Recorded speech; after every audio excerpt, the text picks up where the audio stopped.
On November the 11th, 1992, Veterans Day, we honored and paid tribute to all veterans of all the conflicts and wars of the nation. Today we are assembled here in Pennville, American Legion Post number 482, to produce a tape for the Penn Township Library by the Jay County High School Television Center. We have with us today several veterans who have served in the different wars of our nation. They will give an informal and unrehearsed reminiscence of their military life, travel, basic training, overseas duty, and so forth. If any of you have any questions that you'd like to ask them when they have finished with their talk, feel free to ask them, as we want this to be an informal affair, and it's just what you would like to say. And at this time, I would like to start the program with one who is one of the older ones of World War II. I'd like to start with Jim Crosby. I appreciate that. I wrote this letter several years ago to a fellow named Jan Bose in Nijmegen, Holland. We jumped there in 1944, and he since has compiled a history of our particular unit. I just got the book about a month ago. Well, anyway, we left Staten Island. Is that what you want to know? Yeah, right. In 1943, April. I wrote a little note so I can keep track of myself. And we landed at Casablanca. About 10 days later, it was in May, went across North Africa to Usha. Some of that territory over there is beautiful. Some I wouldn't give the devil if he was here, but then that's neither here nor there. We went across to Karawamba, 48 boxcar. That's 40 men or 8 horses. There was 40 men in this particular car. And I don't know, we trained over there from in May until July of 43. Then we loaded up and took off for Sicily, 11 o'clock at night. Jumped at dark. I personally landed in the middle of the 45th Division Quartermaster. We were scattered all over. They thought there'd be, there was two regiments of us, 2 battalions and 2 companies of engineers, and lived 2 different nights, and the crowd thought it was all over southern Sicily. They thought there were 4 or 5 divisions in there. There was just 1 regiment, but we were scattered all over the southern end, so that's why they thought there were that many. We got on the ground pretty well. I don't know, they killed one of the planes, shot an engine out, the tail off, killed the navigator, but luckily that plane got back to North Africa. And we left there, Salerno beachhead, went in there by LST. Up into the mountains of Italy, later between the British 8th and the American 5th, was up there to Christmas, 43, and then they brought us back to Naples, back Dorset. And then they decided our combat, the rest of the Americans going to England. And they decided that our combat team, what we need to do is go on the NZO beachhead. Well, we did, along with the 36th and the 45th Division. We were a combat team. Went into LCI. I got pictures over there. The crowd put a 500-pound bomb through LCI 20s, and we had British commanders on those things. And they dropped those ranks and said, just get off here, Yank, and we did. And water turned up to my you-know-what. Well, we left there. We were up there 63 days. Had one bath in 63 days, and he didn't mind it because everybody else smelled the same way. And after that, we came back to England, well, through the Mediterranean, and ended up in Wales. That's enough out of me. Okay, if anyone of you got any questions to ask Jim on his travels? Or? How many jumps did you make? 2 combat, Sicily and Holland. Went into LCI on Anzio and LST on Salerno. The only way we didn't go was submarine. They couldn't get enough of us on there, I suppose, so they had us there. Okay, any other questions?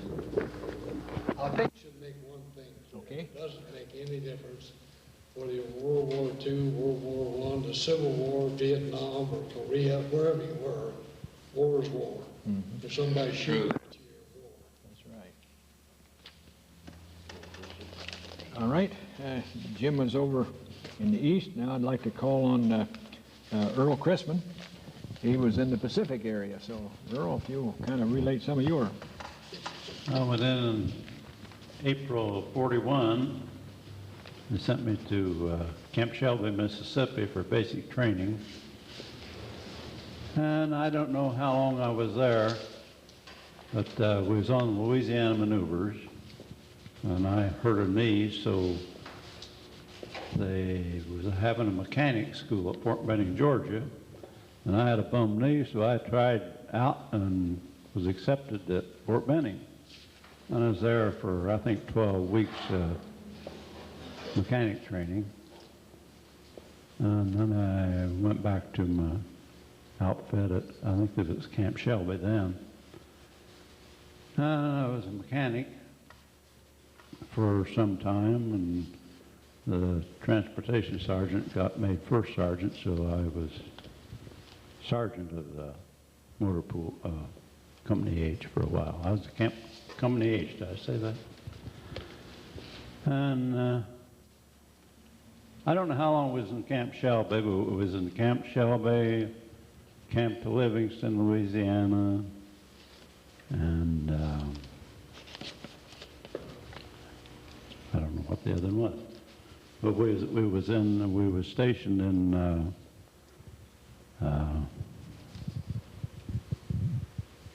need some help. Where the parachute? Fort Benning. Fort Benning, Georgia. We was stationed there, for quite some time, training officers. That was an officers training school too. And I can't tell you when we went overseas, but we went to Hawaii from New Orleans through the Panama Canal. That was an experience. And we was in Hawaii, I don't know how long. I could have looked it up, but I didn't. And we went from there to New Guinea, and from New Guinea to Leyte, and from Leyte to Luzon. And after we landed there, we was in Baton, down to Corregidor, Brandy Island. I don't know. That's about a side of our operation. Any questions you'd like to ask Earl? You a jungle rod, Earl? Huh? Have any jungle rod? No.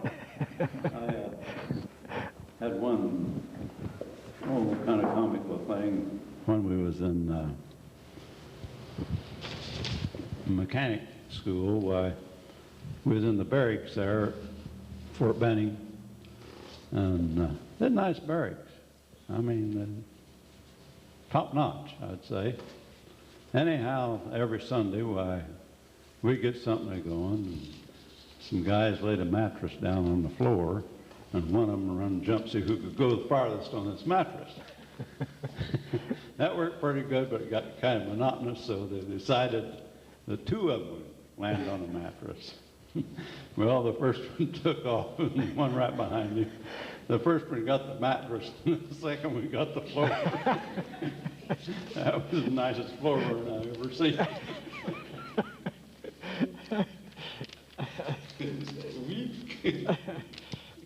Okay, Dan, I guess you're about next here on the list.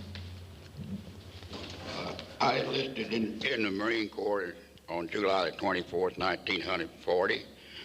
Took my basic training at Paris Island, South Carolina. I did 1 year in Guantanamo Bay, Cuba with the 4th Defense Battalion. Then I moved out west. Then we landed in Pearl Harbor on December the 1st with our trousers down like everybody else of 1941. I was there 6 days when the Jap bombed Pearl Harbor. I stayed there till Pearl Harbor till December the 27th. Then I moved to an outpost 1,300 miles south of Pearl Harbor on a little island called Palmar. I was there from December 41 to April 43. Why I was there on this outpost island, but I didn't know it at the time, but President Kennedy's PT boat come in there for supplies. Come in there and they come in there and got torpedoes. But I didn't know it at that time till after I come back home. Then I came back home in April of 43.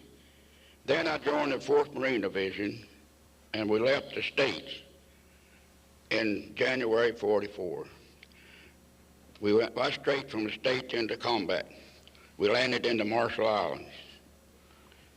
Then we returned to Maui, our rest base, picked up recruits and trained for a few weeks or months.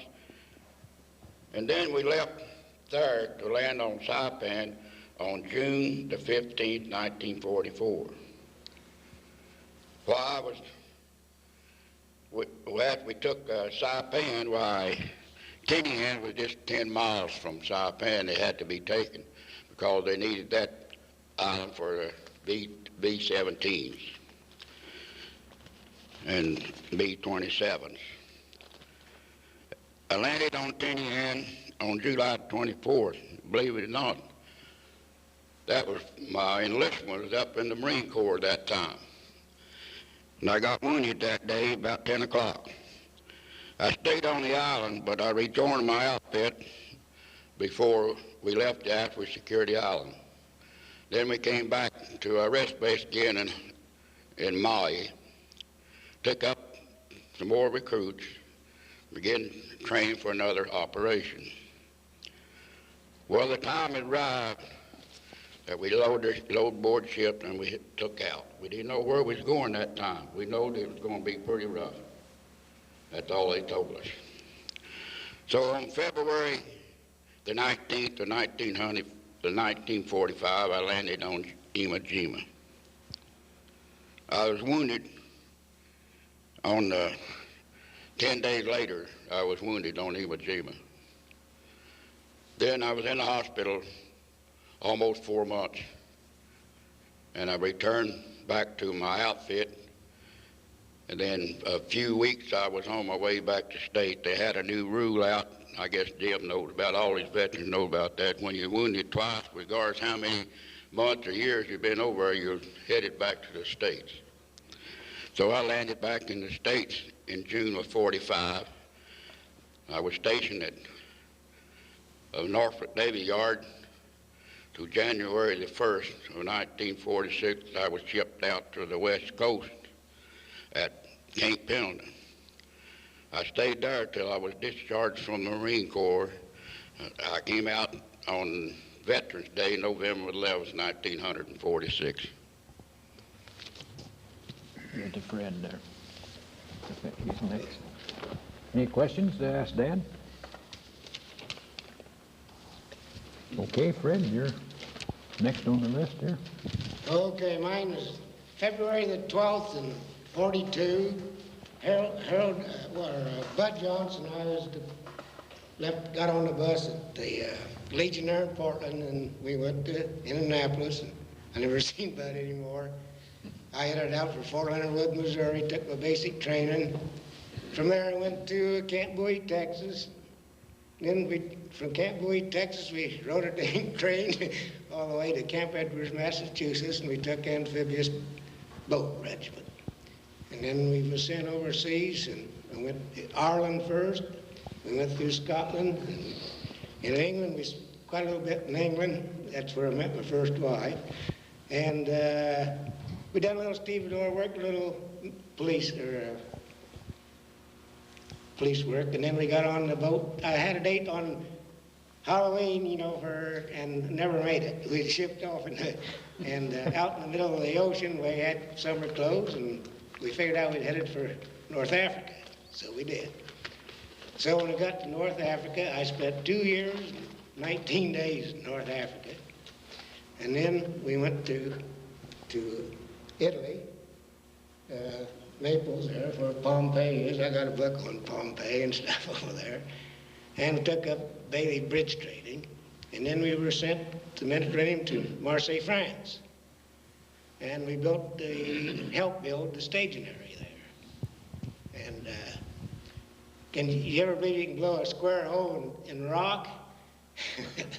I'll tell you about this on the way back when we come back to Marseille. But then from Marseille, we went up through Germany. I think that one map shows Kaiserslautern. And anyway, we were amphibious engineers, and we took the infantry across the Rhine River, and which makes your hair stand up. And then I got to Belgium and Luxembourg. And then we went back to Marseille again. We built another staging area, and we had plenty of ammunition. And they had, when blow up bridges, they got it looked like an ice cream cone, you know. They'd stick them down, they'd make a hole in the ground. They'd go in the ground about 6 foot, but they wouldn't go that far in the cement. They'd only go about 1 foot or 2 foot, so we'd put another one and another one and another one. And all around there, it probably cost the government several $1,000s to make one latrine in that rock, but they had to have a place to go. We blew out, I know one hunk of rock went clear through a mess hall tent. And so I guess there was pretty girls in every country I was in. And I guess it made it home. I guess that's it. Okay, any questions asked, Fred? Okay, now we'll get down to Korea. First one here. Well, how about you, Dale? We'll start with you here. You're right next to me here. In Korea. Well, I left Portland on January the 2nd of '51, and Bud Harris was in the group with me. We went to Breckenridge, Kentucky, and we trained under the 101st Airborne, but we was infantry. So we got into quite a bit of conflict there when we was on the West Coast, when we shipped out with the airborne boys didn't like that we wearing that eagle patch. So there was quite a few fights around over town before we shipped out. Then we arrived in Korea in April '51, and I was in the 2nd Infantry Division in Charlie Company. And we was on Heartbreak Ridge and Bloody Ridge and some of them other mountainous. It's pretty mountainous over there. Is either when you first got there, you'd take the high country and the low country would take care of itself, and then they kind of switched around to everybody. You'd take the low country and the other enemy would retreat then. And I was over there for a year in Korea. 2 times I was in the hospital, which at the time wasn't too good, but then you got to sleep on some white sheets for a change. And that was something you instead of in the bunkers. And in March of '52, I went to Japan on R&R, which I won't go into that too much. It's a lot of scenery there in Japan to look at, and different things. And then I come back to my outfit and was shipped out in the summer and went to Camp Atterbury, where I finished up my 2 years. And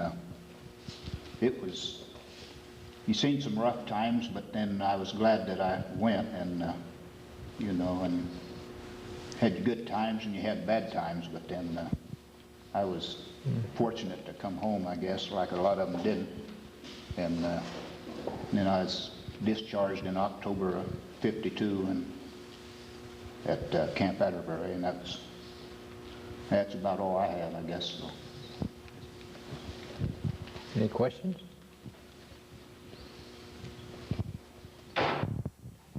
Okay. Glenn, how about you? I have your next here. Well, I went in November of 1950, and we met over at Portland, and we went to Breckenridge, Kentucky for training. We was down there in 1950, in that winter. It was pretty daggone cold when we was down there, and then when we went out on that 2-week bivouac, why, they'd send you out for 2 weeks in your tents. Why, it rained, and it got down so cold that night that we thought we was going to freeze to death. We thought they'd take us back in, but they didn't take us back in. We stayed in our tents and in our sleeping bags that night and let our sleeping bags dry us out. Then the next night, well, they did take us back in, but we was out. They made us stay out there that night because it was really got cold, and after the rain there, everybody was soaked, and we figured everybody'd be sick. But we took our big bivouac or basic training down there, and then as soon as we got out of that fall in November, and as in November, and that into that year, well, we went out to Seattle. We flew out to Seattle and got on a train there from Seattle, went over to Vancouver and got on a plane. We flew from Vancouver to stopped in Alaska and Aleutian Island, and then stopped in Tokyo. They let us off in Tokyo. We went down to Yokohama then and got on a Japanese or Korean boat. I don't know which it was, but all it had was them straw mats on the floors of it. And when everybody got in there, everybody was on the floor, and there's no seats in it. Everybody was sitting on the floor, and it was full. In other words, there wasn't no place to be running around or walking around to speak of. And we got over to Pusan, then we got on a train and went to Seoul, and went to the front lines right away. And then I was up at the front lines for about 3 months and a half until I got wounded. And I was on a machine gun, and got hit with shrapnel when we was that night. It was about 2 o'clock in the morning when this happened. We were supposed to get relieved. That next morning, the next bunch was waiting down below the hill about a mile or two to replace us. When we was on top of this hill, and why they'd sneaked up there on us, the Chinese and Koreans, and threw hand grenades in there in our holes and killed a bunch of them. And I happened to just get shrapnel on my arm, which wasn't that bad, but they took us into the Yongdongpo there to treat us, and then they sent us back to Pusan, and I was in Pusan on the USS Haven ship for 2 weeks. No, I was on the Jetlandia first. And when we was on that, why they just treated you real nice, and you didn't have to do anything. You know, they waved on your hand and foot. They took us off of that and put us on the USS Haven. And then we scrubbed decks while we was on that.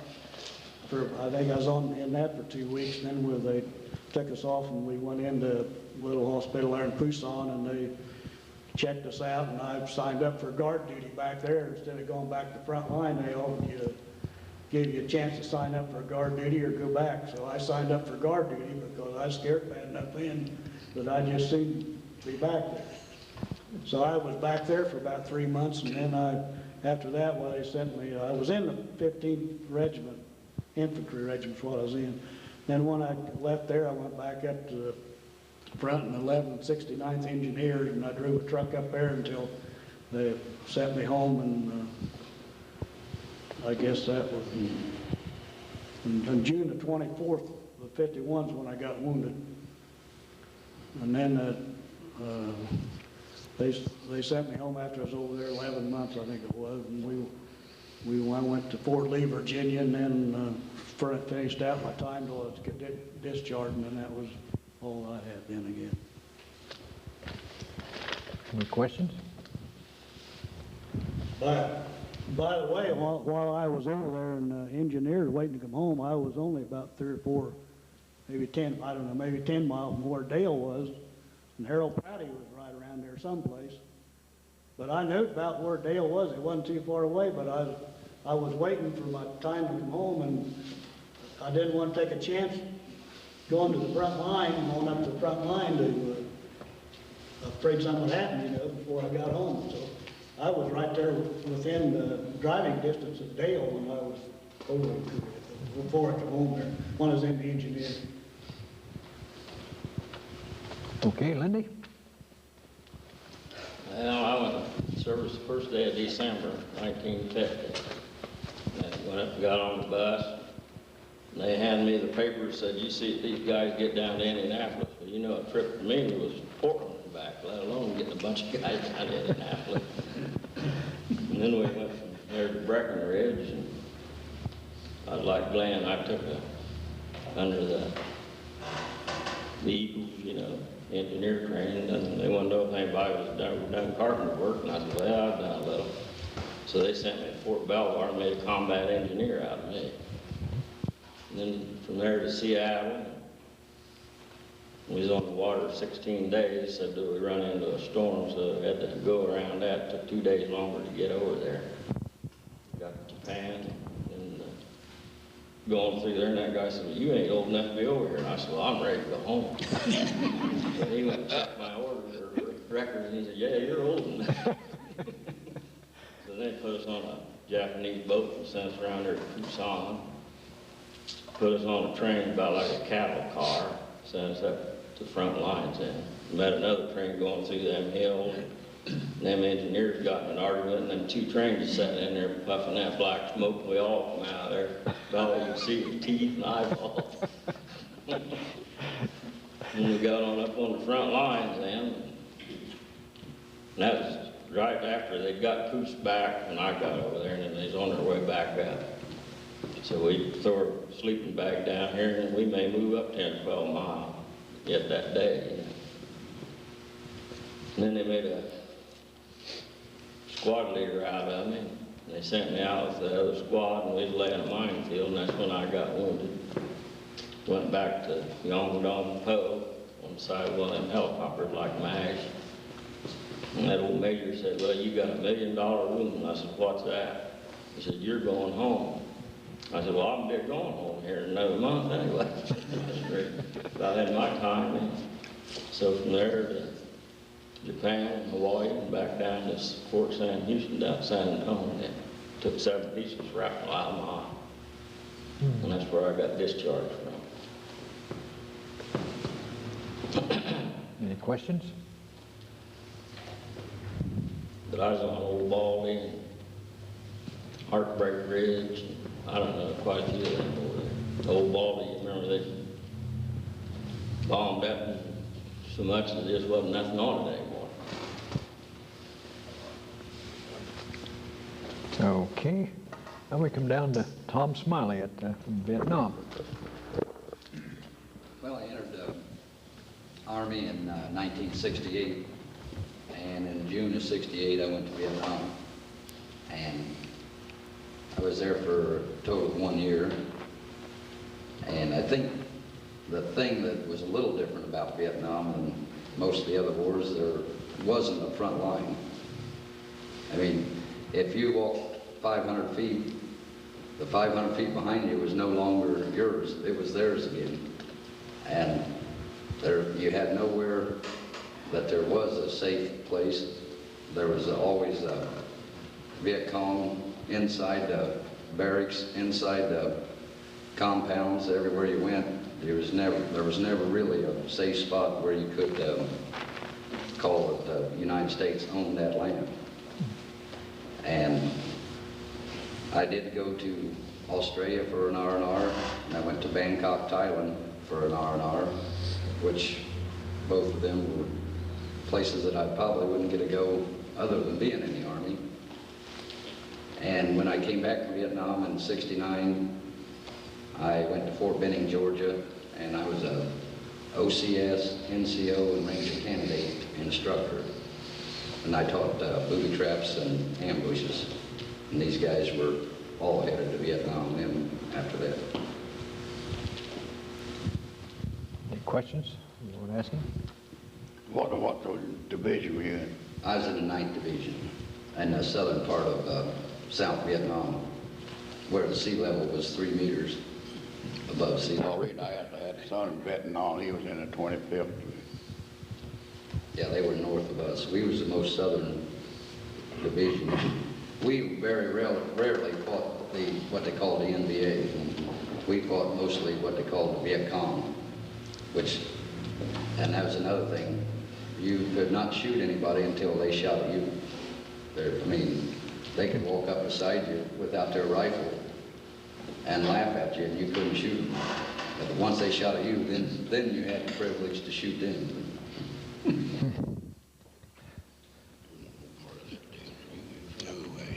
Okay, we have another with us today, Tom Booker. He was with Vietnam too. So, Tom. Well, I entered the service in November 6th, 1968, and I went through Portland, Indianapolis, and then to Fort Campbell, Kentucky for my basic training. I left Fort Campbell January of '69 and went to Fort Lewis, Washington for advanced infantry training. And I left there sometime in the spring and went to Fort Benning, Georgia for NCO school. And it was just about this time,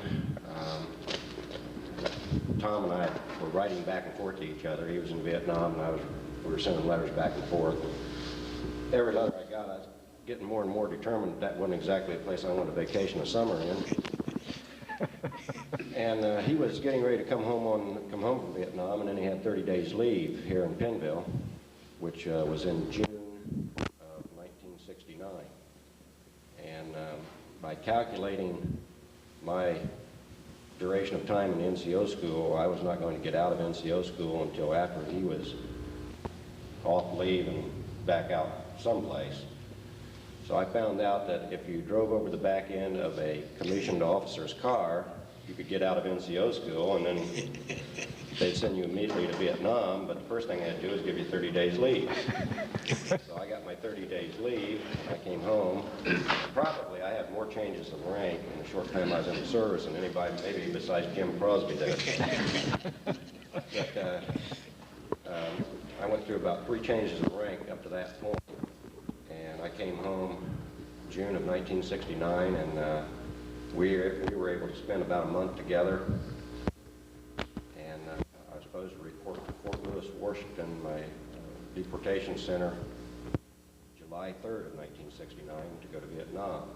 And Tom and I discussed this and decided that it was an awful time to be leaving right before 4th of July, and really the worst thing they could do to me was send me to Vietnam anyway, so we decided to spend a couple extra days in Parkville that 4th of July weekend.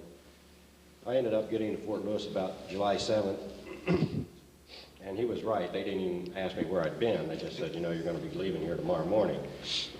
And I ended up being shipped to Chu Lai, Vietnam, to the 11th Infantry Brigade, which is the Americal Division, in about July 10th of 1969.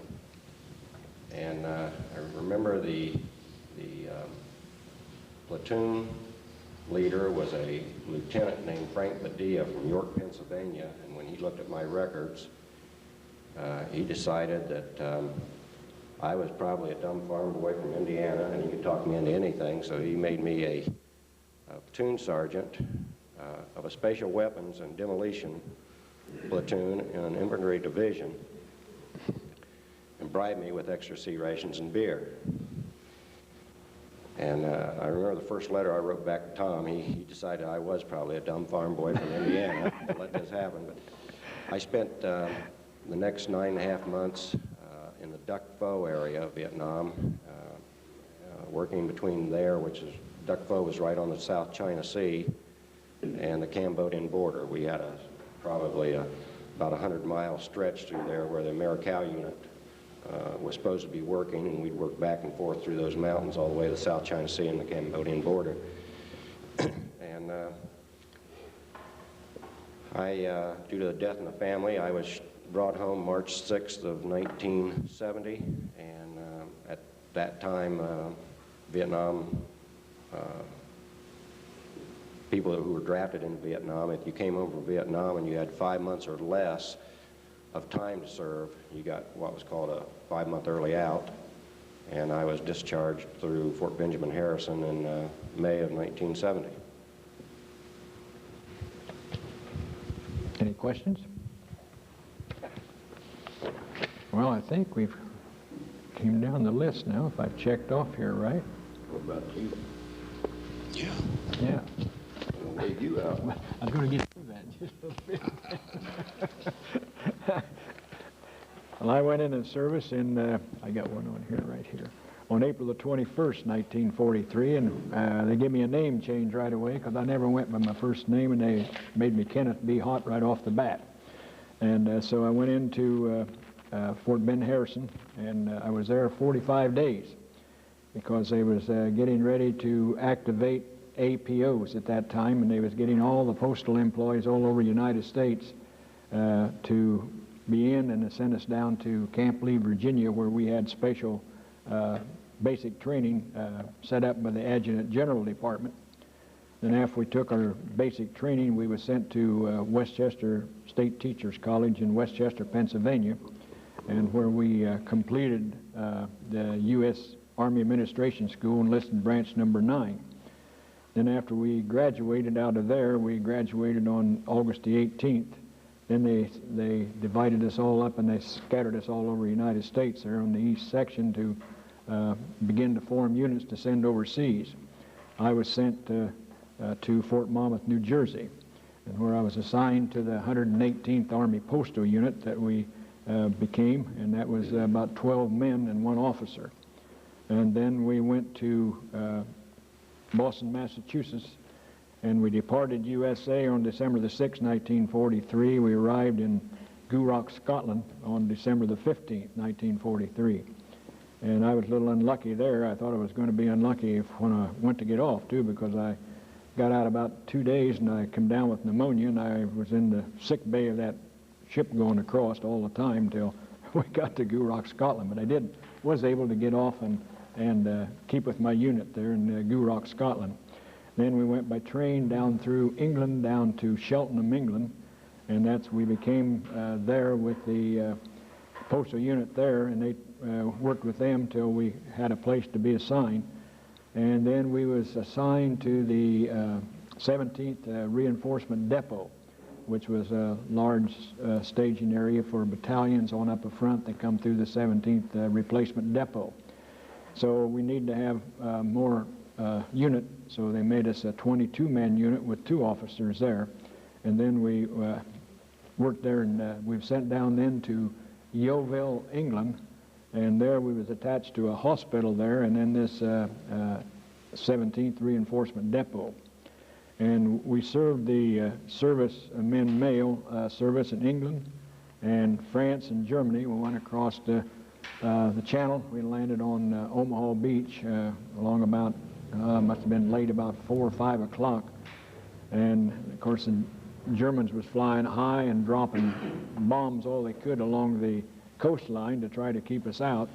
But we were lucky enough that the fighters could keep them away, and we got in on land and marched inland about 20, I suppose about 10 mile on down, and stayed all night there at that time.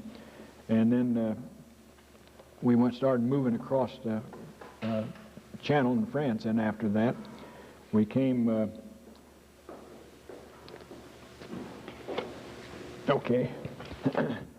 we went up across the channel. We went south right there in the apple orchards, and we went on down there and set up in the apple orchards. And if you ever tried to sort mail with a mail case hanging on an apple tree and trying to hit a case and the wind blowing it back and forth, it was about like airmail all the time, because it was just but we had to handle mail right out in the open like that. Then we went across then through a southern part of Paris. We pulled mail. Then one time we was up far enough north that we pulled mail out of Luxembourg City, Luxembourg, and that was a railhead there, and we got our mail out of there. Then we went on across. We crossed the Rhine on pontoon bridges and was up the river just a little bit from where we crossed. Then when we started again, when they began to make the push across and push the Germans with Patton's army on the south, we got connected up with Patton and the 5th Army on the south.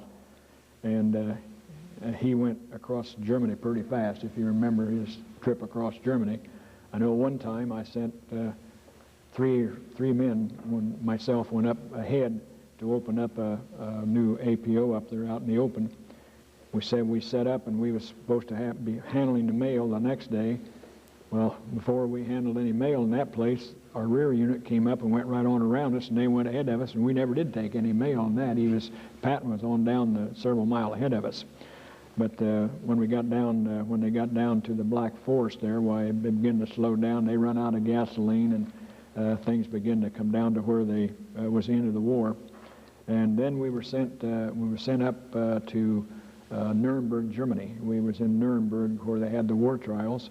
Stayed there until they moved us out of there because they needed the school that we had with the mail and the troops headquarters. They moved us out of there because they wanted to hold the war trials there in that section. So they moved us on farther north to Bamberg, Germany. And that's where I was when the war ended. And that was just right up, not very far from the Austrian border. And I used to pull stamps out of Munich, Germany, which was about 100 miles south of Nuremberg. And that's where I run into Frank Paxson. I run into Frank there down in Nuremberg because we had a scheme change that we knew where every unit was over there. And then if we had a incendiary bomb that we carried in that case with that, if it was going to be overrun or anything, where it seemed that scheme change was going to get in the hands of the Germans, while we pulled the pin and threw it in and shut the door and everything was burnt up. But well, I could take the scheme change, and I knew where Fred was, I knew where Jim was, and what town they was located in, because we had the scheme change for all the troops and all the battalions and army and everything we worked with, and that's the way we worked. When we were in Augerville, France, we had 200 men worked with us, and they was in locator section, and that was to find the troops because so many of them was getting hit going back to Germany or going back to England, I mean. And so we devised the idea that if we could get a locator card sent back from the forward battalion, and then when this mail come into our unit, we wouldn't have to send it clear up there. We could run it through the locator card, found out he was back maybe in a hospital back in England or back someplace in France. The mail went back to him without going clear up the unit and back, and that was adopted then quite accurately then over there when we was trying to reach mail. It was very interesting, and Jim reminded me of when he talked about the 40 and 8s.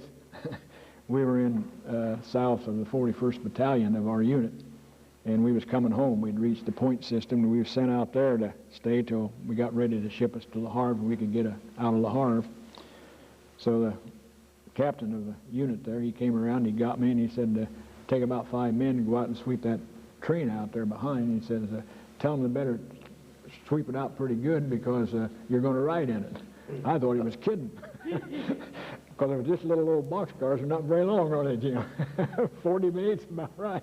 And they got bumpers on between the two boxcars, and they don't have any brakes on the train. And when the engine slows up ahead, the train all gets come together and it pushes these bumpers together, and that stops the train. And then when they go out the other way, they take up the slack and they about jerk you out of the train. But anyway, I got the men, we went out there, and I told them, I said, now they said to sweep it out clean. So we got up there, and we found out why, because they'd hauled horses in there, and then we had to sweep the remains of the horses in that boxcars, and that's what we rode in from clear over from the 41st there, which is right south of Nuremberg, clear back across Germany and France and back over to Le Havre to a cigarette camp there. Then I came back to the States then, and also met Jay Hilton in Nuremberg, and Earl, we knew him as Runt Garrett, run into Runt Garrett. He was in the apple orchards out there where we were still out in the open. And I met him and just missed Clyde Turner. He went through the 17th Reinforcement Depot. I found out where he was at there in the depot. He had moved out up on the forward battalion, so I missed him and didn't get to talk to him. But anyway, that was my part there that I came back, and then I came back and was discharged in Camp Atterbury when I was making discharge. It was interesting.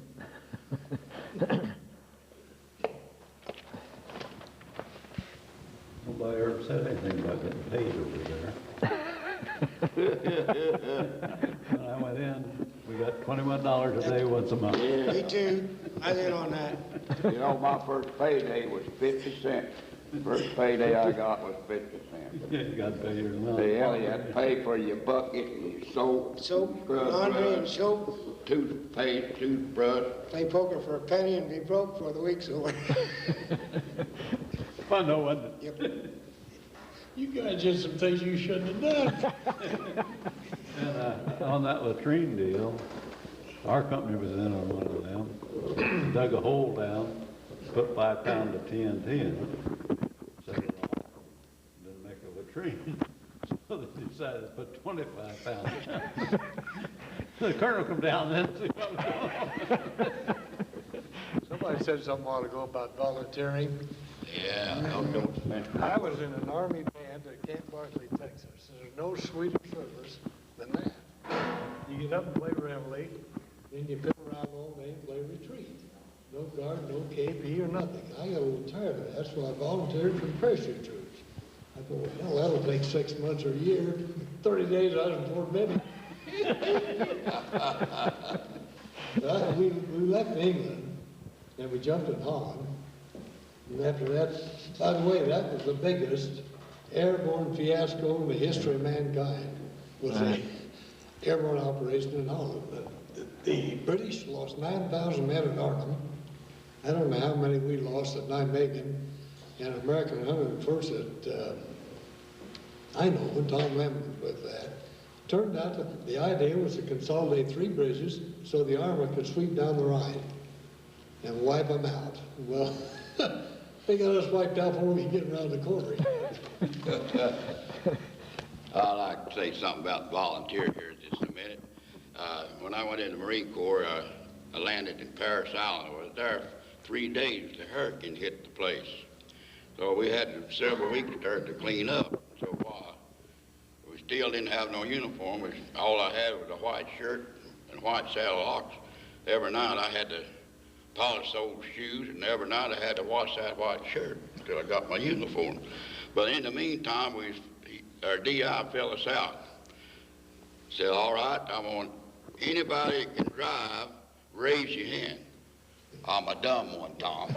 I raised my hand. There was 5 of us. He said, well, take 3 paces forward. We did.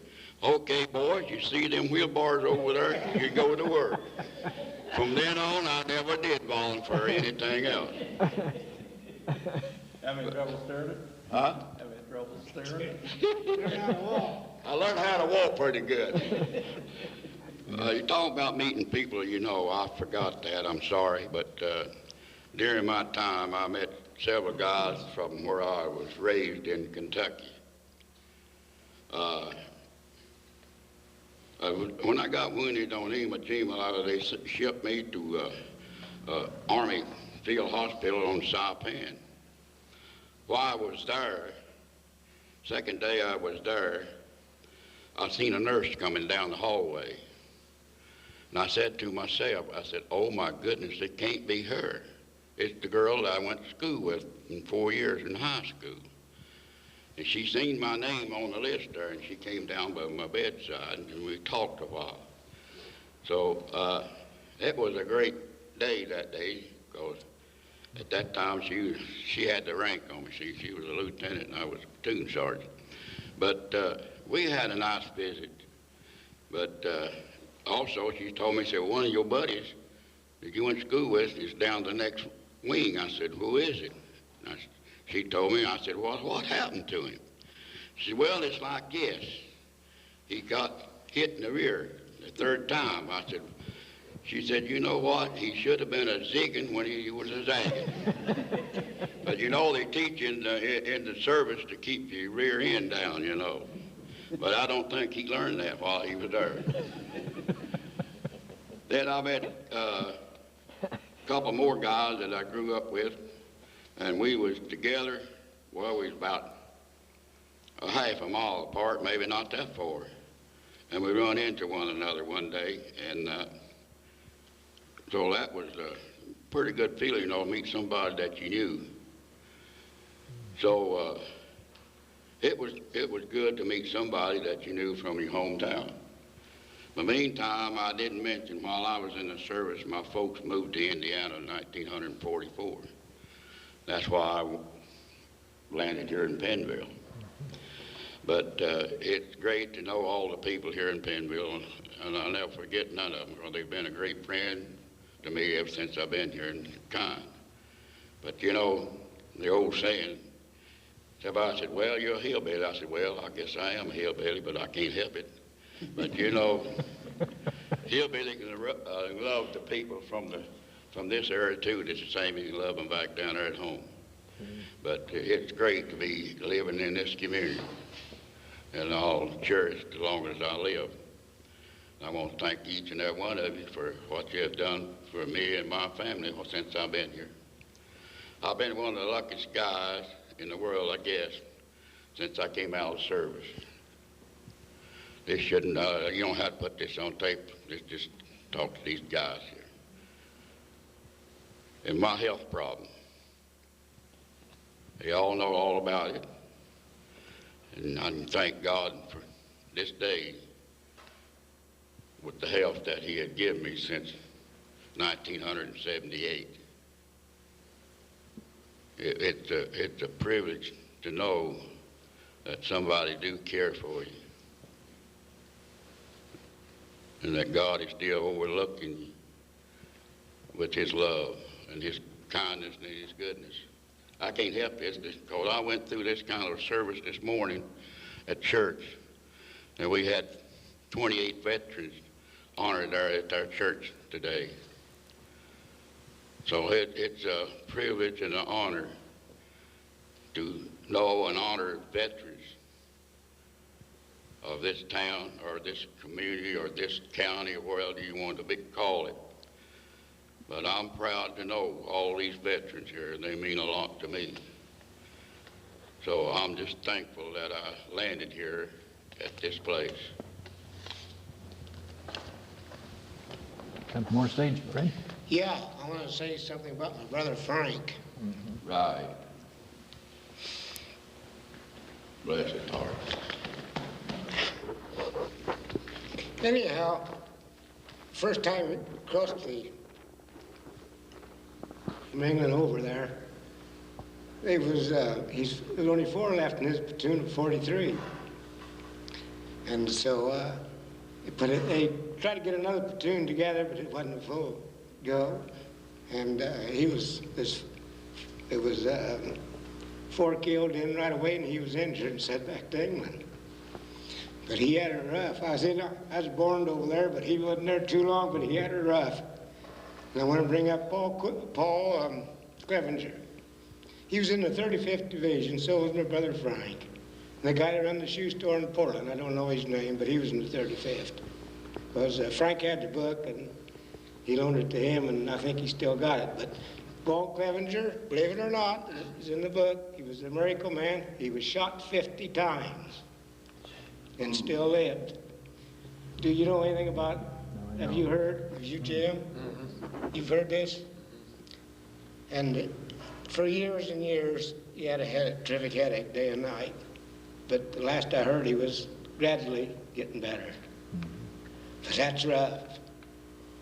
That would be a miracle to get hit. That's a miracle. 50, it was in the book 50 times. So I wanted to bring that up.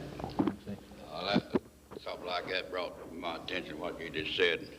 While we was on Iwo Jima, this guy in my outfit, you know, they give us these little black testaments, you know. Now, this is a miracle. He was carrying it in his shirt pocket here. He got shot, and the bullet went through hit his testament. Didn't go all the way quite through the testament. Just like a couple of 3 pages going through the whole testament. Now that's a miracle. And he says, a lot of things happen to God, or whatever you call it a miracle. We all was very, very fortunate to make it back home. War is a war, we all know that. That's like a colonel we had in my, he said we was taking a hill on Saipan there one day, and the Alpas, well, they dug in, they pushed us back. So the next morning he got up and he said, now boy, we're gonna take this hill today. And he said, I'm gonna tell you something. this is a war, and somebody's got to die, and we're going to take this hill today, which we did, but we lost several guys doing it. But war is war, and it's rough and rough. I know a little bit about Vietnam because I had a son over there. I guess you boys know John. And what he tells me is what these two guys told me. I don't think I could stood it myself. I just wanted to say one thing about the pay. I'll probably make most of you guys jealous. When I went in, I made $96 a month. The only trouble with that, I had a car payment of $100.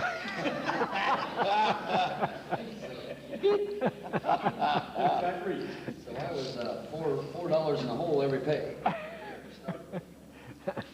And also, the guys are talking about spending all this money to build these latrines. Why, heck, Vietnam, we cut 55-gallon barrels in half. That's what we used. And then it was burned with diesel fuel. Yeah. That's how you cleaned them out. And of course, that still smelled better than the country did. But I thought you guys would probably be a little jealous on that. Yes. It took me about 4 years to get that much. Well, in the staging area, they'd fill that barrel up in about an hour's time. You know, there's been something happening in Germany in the last few weeks. These skinheads, these Nazi dudes, they're stirring that up again. I don't know how far it'll go. I'm not an oracle. But that's the way Hitler started in 1933. Right. He indoctrinated those little kids at 4 and 5 years old. By the time they were 18, they could whip the world. I've got pictures of the Holocaust back there in Ludwigslust, Germany. Dead human bodies corded up like cordwood. Babies and girls and old women. And I wonder, but General George Patton, excuse my language, had the answer. He says, never die for your country, make some other son of a bitch die for his. That's all. One of the fellows in my platoon in Landsberg, Germany, that's where Hitler wrote Mein and Kampf. He broke the glass, it was that Zen, he stole it, and then after he stole it, he was kind of afraid that when me to take it, I didn't want to have nothing to do with it. But I wish now I'd have took it. His pen and pencil said that he wrote that in. I tried to find the 43, I couldn't find 4 men one time after we hit Landsberg, Germany.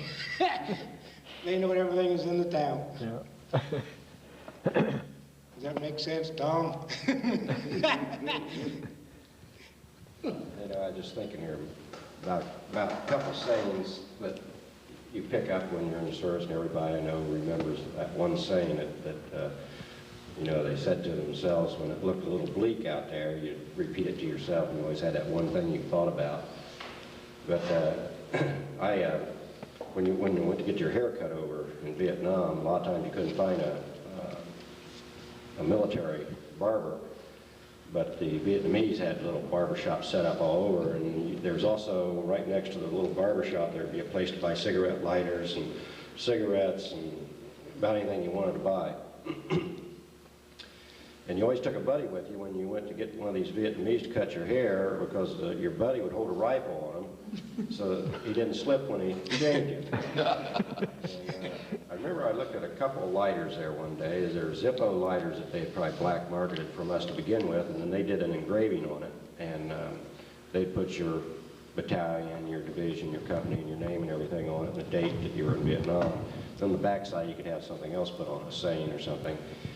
And on one of these lighters laying there in the case, it said, "For those who have fought for it, life has a flavor the protected will never know."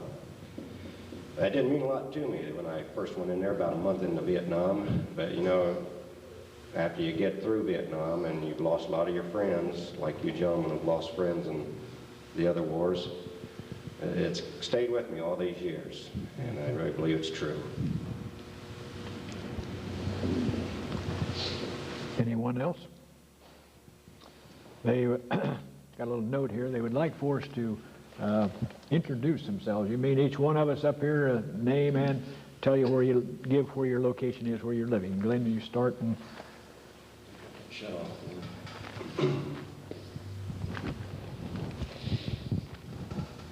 I'm Ivan Glenn Cash, and I live here in Pennville. Tom Smiley, I live in Bluffton, Indiana now.